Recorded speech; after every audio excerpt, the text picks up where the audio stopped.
Yo, what's going on guys? Arekkz here, welcome back to another Monster Hunter World video, and in this video I want to speak to you guys some more about the upcoming Siege Quest against Kulve Taroth that, at the time of making this video, goes live in less than 12 hours. It is super exciting, and this morning some more information surfaced via Famitsu with regards to how to progress the quest, how to unlock different things, how the reward structure works, and there was also the Japanese Capcom TV livestream, shortly followed by the English livestream. So there's been tons of stuff coming out today, so I thought I'd round it all up and tell you guys everything you need to know ahead of the event tonight, so that way you know exactly what you should be doing when it goes live. So if you do enjoy this, you do find it helpful, then a like would be super appreciated. Any questions, drop them down below, but let's get started.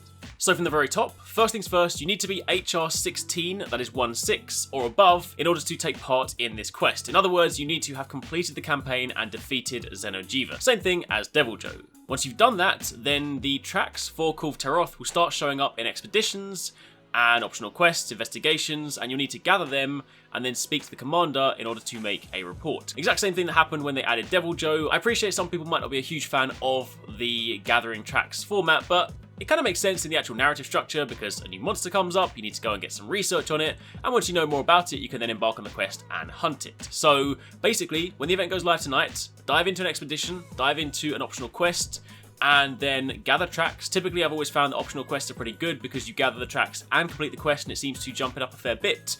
But either way, do that, and once you have enough research, you can then embark on the quest. Now bear in mind, the quest is designed for an entire gathering hall of players, i.e. 16 players, but you're then split into 4 teams of 4, so this is individual teams as you would do any other quest. You're not going to be seeing 15 other hunters. You will all be in your own instance, but you're working towards the same common goal. You'll all be fighting the same monster, and of course working towards the ultimate completion of the quest. They did mention you can, technically speaking, do it solo, but do bear in mind that the quest, unlike all the other quests in the game, this one has specifically been scaled for multiplayer. It will not scale down if you do it solo, so while you can dive in on your own, it will be much harder to complete it and of course, you know, do your part if you have nobody to back you up. So for those of you guys that don't want to play with other people, that is an option. Just bear in mind, this one specifically has been built with that in mind. Now once enough research has been gathered, you can then go on the quest. In order to complete the quest, you'll need to destroy its body parts, reduce its health as much as possible in the time limit, and ultimately break its horns. Now breaking its horns will be the completion of the quest. Once you do that, that's success, and that is the end of the quest. Now keep in mind, at any one time, there are 4 teams working on the same monster in their own instance, so while you won't see them, the progress, the goals, and the rewards are shared. So for example, if Team A deal the finishing blow and destroy the horns, Team B, C, and D will get the rewards based on their accomplishment rates too. You have to join the Kulve Taroth quest from the Gathering Hall, and you can do so from the ongoing Siege option, but you won't be able to launch an SOS during the quest. The quest counter also tracks the research level and the accomplishment level of the quest, as seen here. The tracking levels for all members of the Gathering Hall are combined for this quest, so it pays to have everybody out there gathering tracks. The better the research level, the longer you have in the quest, meaning more time to break parts, deal damage, and ultimately break the horns. So if you go in with a level 1 research version, you might not have too much time, versus if you take the time to gather tracks and then combine everyone's efforts, then you might have the whole, 50 minutes or however long it is to do that quest. The quest also has an accomplishment rate which increases the more stuff you do, like breaking parts, horns, and dealing damage, and again that's tracked at the quest counter. The higher this level, the better your rewards.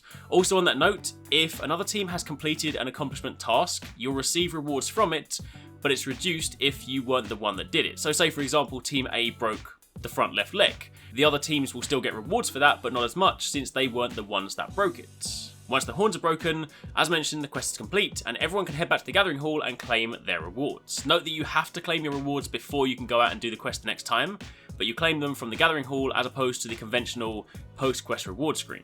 Also, when you complete the quest, the research level and the accomplishment rates are reset, so each time you do it, you have to build it up and work hard to get the best rewards. Otherwise, if the research level and the accomplishment rates always stayed at max, you would then get to the point where the first couple of times it'd be hard, and then after that, you're just always getting the maximum possible rewards. So this way, you basically have to reset each time you do it. Also, if you exit the Gathering Hall midway, maybe you disconnect or something, you'll still get rewards based on how much you participated. And if the quest finishes and it's no longer available, let's say, it rotates out, then you can still claim your rewards anyway. Remember, this is a limited time event, so while we don't know the cadence just yet, it will rotate in and out, so it won't be a permanent addition to the game, it won't always be there, it will come and go.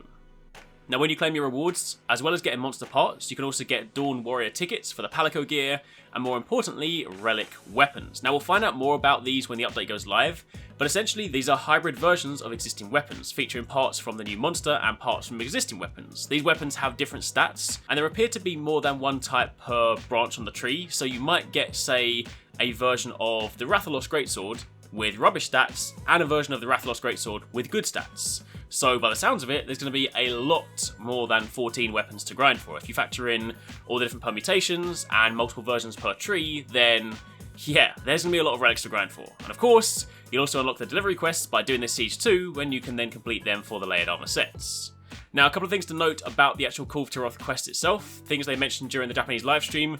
It appears that the monster is weak to ice. There will of course be other weaknesses, and we haven't seen the full weakness chart yet. It will probably be ice and dragon, given that it's an elder dragon, but if you're trying to sort of think about things beforehand, maybe you're trying to put together a set, then an ice set will probably be pretty useful.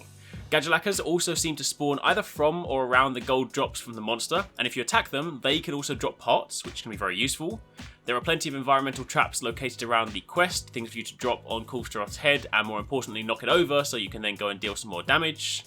And it also appears that the tail becomes a weak spot when it starts glowing. The really cool thing about the hunt is the way that the monster behaves differently in different areas, so it's almost like different stages of this big epic raid boss battle. So to begin with, it moves through quite slowly, it has a few wide sweeping attacks.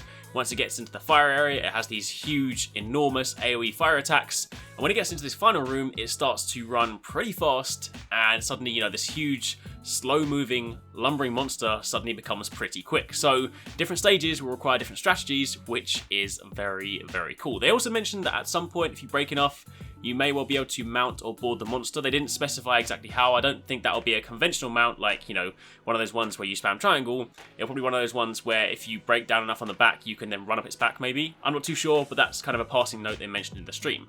Either way, for the time being, that is pretty much it. So to recap, when the update goes live tonight, go into an expedition, go and gather some tracks, go into a gathering hall, or at least search for an existing Kulve Taroth quest, and then work towards those rewards. Once we get some more information, or once the actual update has gone live and I've actually had a chance to dive in myself, if there's any kind of more granular information, things that you guys need to know, or ways for me to clear things up, I'll be sure to put out plenty of information for you guys, so if you have any queries, definitely let me know. But for the time being, that's it. Goes live tonight, super excited, hopefully you guys are too, but thank you very much for watching, take it easy, catch you next time, peace out.